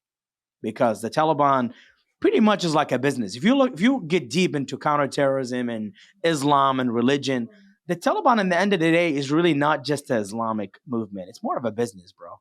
They told them, like, look, don't attack the United States from Afghanistan again, or we'll come back and fuck you up. Leave us alone. They literally told all the foreign fighters who are fighting among the Taliban, who are Al-Qaeda, told them, you know what? We don't need you here. So what does that politically, like whoever's in charge, what does that look like? Does it look like a dictatorship? Does it look like a Yes, it is. In a way, it is, because they still want you to obey by their Islamic rules. Is there like one guy that's overall in charge? Oh, yeah. Mullah Bardar is the guy number one in charge, and whatever he says it goes. But they got their Islamic rules. You still have to obey by all the rules. You can't go do what you used to do and say whatever you want to say. However, they are much more politically smarter today. I mean, you're talking about a man with a sandal that sat with Pompeo and discussed a deal. Mm-hmm. Clearly, he might look dumb to us, but he's not. Okay. They know how things work. They realized and they distinguished that letting Al-Qaeda use Afghanistan as a homeland, it fucks them up as Afghans. Mm-hmm. Letting Bin Laden run the show, fuck them up. They pay for it. So now what they did, they came in, they took over and turned around and told all the Arab fighters, hey, brother, thank you so much for your service and everything you have done for us. It's time for you to get the fuck out. Leave. And that's what they did. They separated themselves from Al-Qaeda, told them, you know what? We don't do this shit here. Don't try to attack America from our land anymore, because we're going to pay for it. We learned the lesson. So you go to your own country, do good to your own country. And that's what they did. They sent all the foreign fighters home and said, go help your country. Don't stay in our country. So pretty much the Taliban went to their old roots, being the Taliban, and tried to separate themselves from Al-Qaeda. So what does daily life look like in Taliban rule? Are they like really hardcore fundamentalists, like the cover your face and all this stuff? 100%. Sharia law, they're strict. And then like women aren't allowed outside the home without an escort. 100%. Wow. 110%. So they just got set back in time thousands of years. Yes, they are. But also the Taliban knows not to push too hard. They've been very careful about how far they can push. Do you see what I mean? Mm-hmm. They've been really careful and are politically more educated, right? They've been, look, all interpreters, I'm going to say this, and I'm saying this to defend the Taliban. I'm saying this because this is the truth. This is what I know. The Taliban, when they took over Afghanistan, their spokesperson speaks Arabic. I went and listened to every single word he said. He told the interpreters, right? Like we were hearing a lot of stories that, oh my God, they're killing people. They're throwing people from the top of the buildings. They're doing that. I can guarantee you a lot of these stories were false, not true. Wow. The Taliban were a very disciplined organization. They were told, don't beat nobody. Don't do shit. Stay out of it. Let the Americans leave. We're going to go to form a government. We'll divide the cake, and this is how we're going to go. They actually made an announcement and says, look, the people who were worked for the American troops, the people who spoke foreign languages, the people who are working at the FOB, please do not leave. We're not here to kill you. Wow. We can find a way to benefit from you. And here's why. Because the Taliban, when they closed that deal with Pompeo, the Taliban were going to build a road between them and China all the way to be like a transformation road through the Middle East. The Taliban now talking business, not Sharia law, not religion. They're talking business. So they told all these people, look, we might give you a job. Don't leave. But a lot of people were overreacting. Of course, if I was them, I would overreact. I'd be like, shit, the Taliban is coming. They were beheading people. But the Taliban came in, and the Taliban is now controlled by a leadership. Okay. And that leadership is not dumb, is extremely smart. So you think the days, because we heard stories about like gay men being thrown from rooftops. Yeah. Yeah. Do you think that's still happening, or you think they've kind of toned that back? Like, okay. I honestly, with all my heart, I think they toned that back. And even if they're doing that, they will never allow this to go out. I think they tone a lot of things back. Okay. As long as you follow with the Sharia law. So obviously gay men are not going to be allowed within Sharia law. Mm-hmm. Women are not going to be allowed to show their hair. They're not going to allow to be playing in music and doing concerts and doing what they used to do. They are back to the Sharia law. But are they pushing the buttons too hard on their people? No. Mm-hmm. They're really thinking business. They're thinking about being a sovereign government, get back to business, and get out of this Al-Qaeda brotherhood, Al-Qaeda taking over. Mm-hmm. They basically told Al-Qaeda, you are not in charge here. You're not welcome here anymore. And that's why there was a separation. ISIS were attacking the Taliban. I don't know if you know that. Yeah. There was an ISIS rise. These were actually Al-Qaeda guys among Afghanistan. These are the more radicals who don't agree with the Taliban, because now they consider the Taliban as like an American agents, because they said and they made a deal with the Americans. Yeah. So there is a lot to go down into that. There's a lot of truth to it. What the media shows you, what the hype was. I mean, look, here in America, we are so political, right? Mm-hmm. They're going to try to take one decision over the other down because there's a lot of fight here. But the truth remains outside of the box, that the truth is the Taliban are probably about to make some serious money, man. They're making deals with China. I mean, look, the Chinese embassy was never touched.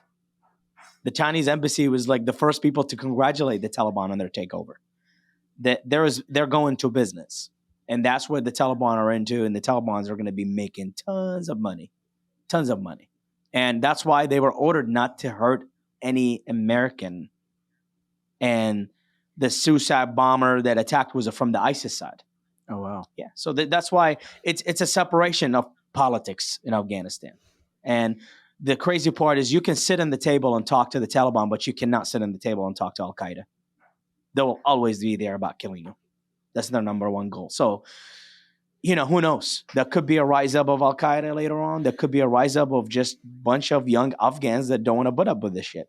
Yeah. And you never know. We have this in Iraq. And so that's why I think Afghanistan and Iraq is going to be totally different animals, man. So you just gave us kind of like an update on Afghanistan. What does Iraq look like today? God, Iraq. Who's in charge? Iraq is hard, man. Really hard. So you got three things in Iraq. You got the Iranian influence, people that Iran points within the Iraqi government.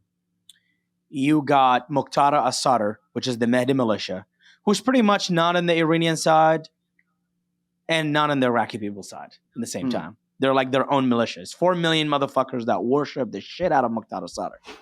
Love his ass. They do everything he says.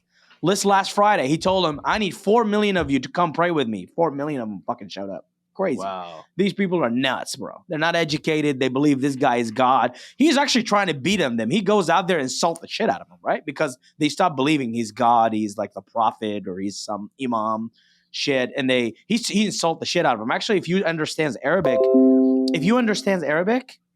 listening to Muqtada Sadr and his people is probably one of the funniest shit you'll ever hear in your life. Wow. He'll be cursing at them and they'll be crying, trying to like love on him. And that's unfortunately the one side. The rest of the Iraqi people don't give a fuck about anybody. The reason why, because these are the generation that grew up around the American soldier. These are the people that protested against Iranian influence. These are the people that what's called Tishreen Revolution. That's what's called. They went out there and they revolutionized against it. They don't care about any religion. They don't care about anything. They're very nationalized, and that's the majority of the people. Mm-hmm. And that's the young kids we looked at during that time. Yeah. Now they're different, man. They're not. You can't sell them the propaganda of the West is evil. America wants to steal your oil. They're very educated. They are the internet generation. They know that this is all propaganda. Perhaps that's why when all the shit was going on, the protests in Iraq, Soleimani getting airstriked, not one single one of them attacked the U.S. Embassy. Wow. Only the militia went there. They were hoping that the people would just go attack the American. They were trying. That's why Soleimani came to Iraq, and he ended up getting killed.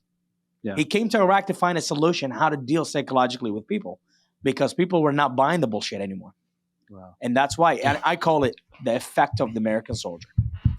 They got to know the American soldier so well that they're not buying any more shit, right? Good. They knew the American soldier was there to protect the neighborhood. He was not there to steal anybody's oil. Right. They knew that they didn't have any shit special in their house that the American soldier were there to steal. They knew the people that actually turned their life hell were the militias and the bad guys and the terrorists and Al-Qaeda. And they don't put up with it. Mm-hmm. And they went out and they faced these armed militias. They fought them. They're very vicious, these young generation, man. They're very Americanized, bro. They got Texas barbecue in the middle of Baghdad right now. And that shit tells you how much Americanized this generation is. And good. And honestly, we don't have to be in Iraq anymore, me or Clark or anybody to go shoot at a bad guy. The bad guy now has about 30 million motherfuckers want to kill him. Yeah. Good luck. So Clark, based on all the experience that you have, what do you see as the next threat? Is it Russia? Is it China? Who's the next big threat to world peace? I'm afraid it's going to be a combination of both. I think Russia and China are smart enough to see each other's strengths, especially if they click up. That's my biggest fear, because if they both get on the same page, culturally, I don't know if there's any beefs between the two, but I know, the enemy of my enemy is my friend. My biggest fear is somehow Russia and China get in bed, and it could be bad news for us. I mean, I don't know. I'm keeping an eye on it, but that's my biggest fear, whether it's asymmetrical warfare, some type of direct action type stuff. Who knows? Obviously, the last 2-3 years have been kind of confusing and not normal for us Americans. Mm-hmm. And so my biggest fear is that we keep going down that path, not only with the civil unrest we're experiencing here in America, but kind of watching our enemies, our two biggest threats, obviously Russia and China, as you mentioned. When they postponed the attack to Ukraine to wait till the Olympics in China finished, that kind of scared me that there's that type of communication between those two governments, that they don't want to step on each other's toes. I thought, damn, man, if those two beasts get in bed together and decide that the world's had enough of America, they could do some damage to us, man, on so many levels. I mean, the Chinese are very smart. They've been a powerful nation for thousands of years. And in Russia, they got kind of a tough way about them. So you kind of got some ancient wisdom with technology that could combine with some brute force. And the combination of the two, just, a massive army.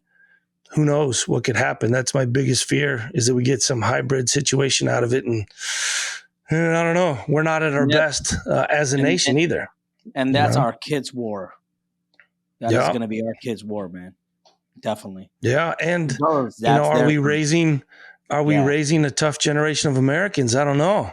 Culturally, with how things are going, we got to question ourselves and say, like, hey, are we ready to really face? But I can tell you that if we ever go to war with China, I'm sure they're going to establish a SEAL team that likes Asian women. Oh, they already got that. It's SEAL Team 5. Right, SEAL Team 5. They'll probably call you back, man. They're going to be like, hey, man. Hey, we need you to Master Chief some shit, man. Teach us the ways of the Asians. All right. I think they can be like, bunch of babies. Clark is married to a Thai woman. Yeah. And Clark has something with Thailand. Like he would have to tell you, right? I love Thailand. Most of his money was spent in Thailand. All his R&Rs were in Thailand. Yep. Oh, yeah. Look, all my contractor money's gone. In Thailand. Literally. Wow. So, and now he has Thai kids. He has a Thai wife. And that's why. Yeah, I brought a little something. Yeah. I brought something back with me from Thailand. That's why if we ever go to war with Thailand, Clark won't be able to deploy, man. It's too personal. No, I can't. I'd be like, no, don't do it. I love those people. And the story from Thailand, that's like another podcast. Yeah, we'll do another podcast. One night in Bangkok, we can. That is a Bangkok story. Yeah, we might have to do like the Black Edition or something. Like all of our hard work was spent on Thailand. 100%. Oh yeah, Clark, you touched on something that's actually personal to me because it's normal for us to challenge the next generation. Like, is the next generation a bunch of cowards or weak people, right? And we've all heard the saying like, good times create bad times create strong men create good times create weak men create bad times, right? And I may have said that a little bit wrong, but you get the gist. Where do you think we are in that cycle right now? Well, I think we're in bad times for sure. And I think all the tough men in our society are middle-aged. So I think, as Hamidi said, it's going to be our kids' fight if things get worse. And I think we created a good environment for our kids. And I just don't know as a nation if they're up to the task. I mean, now myself and like-minded people, we're raising our kids tough. I mean, I got my daughter in jiu-jitsu and, we do everything we can to kind of toughen them up for the real world. But I think we are entering the bad times. It's going to get worse before it gets worse. That's for sure. But then I'm 49 years old, so I'm not old, but I'm older. I'd like to clarify that. But I see the younger generation across the board as, man, are they weak? But then I get hit up a lot on social media about young people that want to join the military and serve. My jiu-jitsu studio, there's a ton of kids, teenagers. I know there's still high school football teams, hockey teams. Like, I don't think it's as bad as we think. I think the American spirit is still alive in our youth. I think that it's not as bad as we all think it is, or we make fun of the millennials, I think it's like the politics, right? I think the politics kind of brush something with one brush. And my canoes, I just went to Paris Island for my Marine gunnery instructor who trained me in 2003 in Iraq, was retiring as one of the commanders. He's now an officer, lieutenant colonel, retiring in Paris Island. And I went there and I got to see all the trainees. He was in charge of the training. And I truly thought differently about that. That I thought that, I just looked at them because they were there. I was looking at them and I just felt like, you know what? They're not in our time. This generation is living its time. Right. Their time now. This is their time. I mean, when it comes to like the skill sets, right, of the younger people, I kind of looked at it. It's their time, man. Our time was completely different. We considered ourselves tough because we didn't have all this technology. We didn't have all this access. We were just guys that want to go bang up stuff and bang doors and do stuff.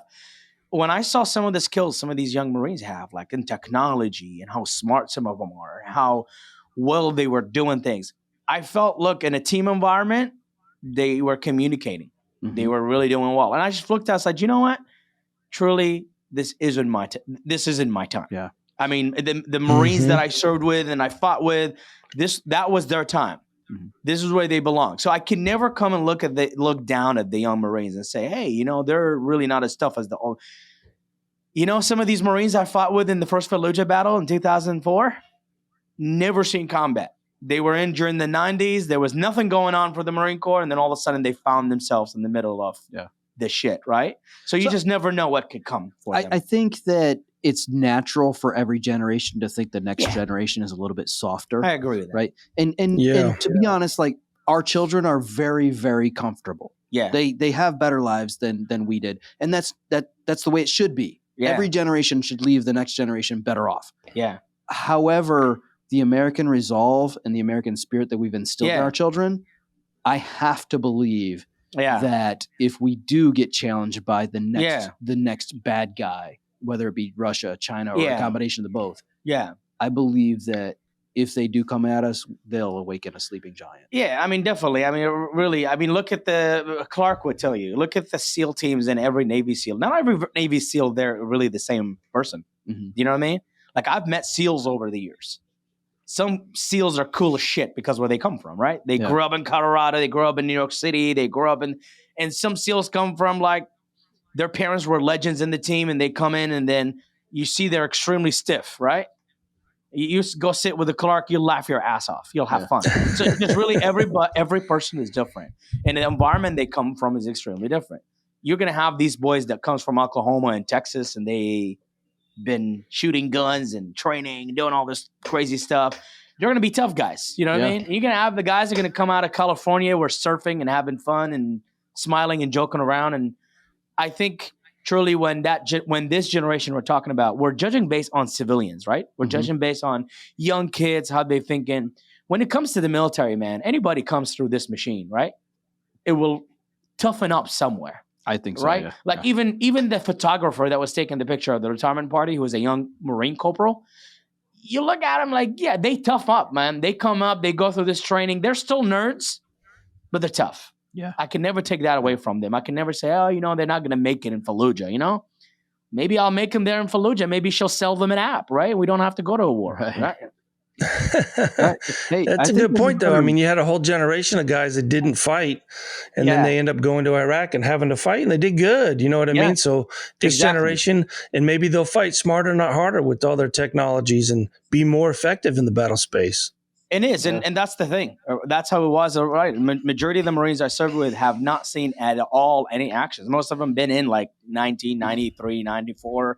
Come in, their life was all great, looking to retire, and then they found themselves in Fallujah, stabbing people in the face, going hand-to-hand combat. Mm-hmm. And no one was expecting that. I talked to my Marine gunnery, who was retired as a lieutenant colonel. I said, hey, man, did you expect any of that? He's like, no. He goes like, fuck no, bro. He goes, I didn't expect any of that to go down the way it was. And it was interesting. He had a Marine Corps room in his house. It was all his accomplishments. I mean, the guy was a gunnery instructor. He joined the Marine Corps, became a cook, became a gunnery instructor, drill instructor, whatever, and then ended up becoming a warrant officer, and then became an officer, and went all the way up to a lieutenant colonel. Wow! And he has a shitload of an accomplishment. And he had one small newspaper article of him in that room in 2003 when he came back after he trained me, and he wrote on it, most of the Iraqi NCOs I trained, I don't think any of them going to make it. Wow. And I came in, I said, I'm here, motherfucker. I'm right in front of the article. I was like, I made it out. I'm right here. And I was like, even though most of my team has died. I mean, look, my team was 17 people. Yeah. 13 of them got killed. Wow. Of my team. And it was still right. It was a touchable moment, and we knew we need to have him in the podcast eventually. Now he's retired. I mean, it was a touchable moment, man. Like he had 17 faces he looked at in 2003, and today there was only 3 still in the fight. I'm number 4. I'm sitting here in the United States, all retired and happy, and it was crazy, man. He chatted with some of these guys, and the interesting part, like it was it was not like a redemption. How do you say it? It was like a relieving. Yeah. He sat with me and he was like, I was hard on that guy. That guy beat the shit out of him. One guy he threw out of the vehicle at 80 miles an hour because we were doing PSD training, personal security detail. And that's what they were training us for. And the two guys he went hard on the most in the team are the two guys that survived. Wow. That's incredible. The one guy that he threw out of the vehicle, we were the two youngest guys in the team. And he was so hard on us. We hate him. And perhaps in my book, I call him the mean guy. I don't call him by his name or anything. And he was so mean to us. And he goes, when I left, I felt like I didn't do enough. He's like, they're going to die. They're too soft, right? And the other instructors weren't as serious with us. He was. He was like, dude, the war is outside of the fucking gate. You're going to go die. He's like, you're got to take this seriously. I'm about to hop in the plane and leave to the United States. You're going to war. Get shit ready. And it's funny how I sat 19 years later and in front of that article, I'm like, I'm right here. Wow. I'm right here. I made it right all over here. I was like, yeah. And I don't know, man. Maybe Metallica got me out of that shit. Maybe. That's definitely a part of it. Definitely part of it. All right, man. Hey, it's been an incredible episode. Yeah. Clark, do you want to talk about your podcast at all? I know you have a personal podcast that you do. Yeah, sure. No, I appreciate that, guys. First of all, thank you for having me on, and I wish you guys all the success in the world. Podcasting is fun. I kind of caught the spark out of boredom when COVID hit, and I didn't know what to do because a lot of military guys, a lot of SEAL dudes have podcasts, and they have other SEAL dudes on, and I thought, well, I don't want to go down that road. So like, what does the world need? And I thought, right now with all the COVID shit and the civil unrest, the summer of riots, I thought, the world needs good vibes. And I'm a goofy dude, I like to clown around. And I thought, I'm just going to do like the Pauly Shore version of podcasts. I just want to have fun and talk about, childhood memories So it's the Good Vibes podcast with Clark Impastato and Ryan G. We pump out an episode a week. We usually record on Sundays. And once in a while, we talk about tough topics, especially if it relates to one of my career fields, like defund the police. I was a Phoenix cop for a while. And so we will tackle some tough issues, but 90% of the time, it's just, fart jokes, dick jokes. It's fun. Yeah. We've had Hamidi on twice. Once I was not at my best. That was a fun episode. I tied one on and I thought, I'll just keep it going. And oh my God. But luckily, Hamidi and Ryan G carried it. It was a good episode, but it was 100% you guys. But it's been fun. It's been fun. And I'm sure you guys can relate with the journey you're on. It's been a blessing. And so I could tell you if the SEAL team ever have a comedian, it has to be Clark. Nice. He's really the biggest comedian among all SEALs, right? Yeah. And that's what I love about it, man. I feel like, with Clark, I love his humor. I love how he laugh about everything, right? Me and him can laugh about the scariest shit in Iraq, right? Road Irish. We laugh about it all the time. Mm-hmm. Every time we see stuff on Instagram, I'm like, take him through Road Irish, man. Yeah. And it really, that's and I believe that's the only way, man. Yeah. If you don't laugh about it, if you don't joke about it, you're not living. You're dead. Yeah, you got to balance it out. Absolutely. That's something I learned from Clark, right? I learned from Clark to laugh about some of that shit. So it's the Good Vibes podcast. Yeah, it's a good vibe, and it's extremely good vibe. Nice. How can we find you on Instagram, Facebook, any other platform you want to plug? Yeah, I just have Instagram. They canked my old account, so my new account is at Clark_Impastato, and I try to keep my Instagram account fun and silly as well, although I do get sucked into some rabbit holes like everyone else from time to time, but I try to keep it fun and happy. So anybody can hit me up. I do reply to most DMs if I don't get flooded. I get a lot of questions about military stuff or whatever. So anyone can hit me up. I'm pretty good about messaging back and whatnot. So, and that's the only platform I got. So the podcast and then my IG account, I'll just be hanging out doing weird shit,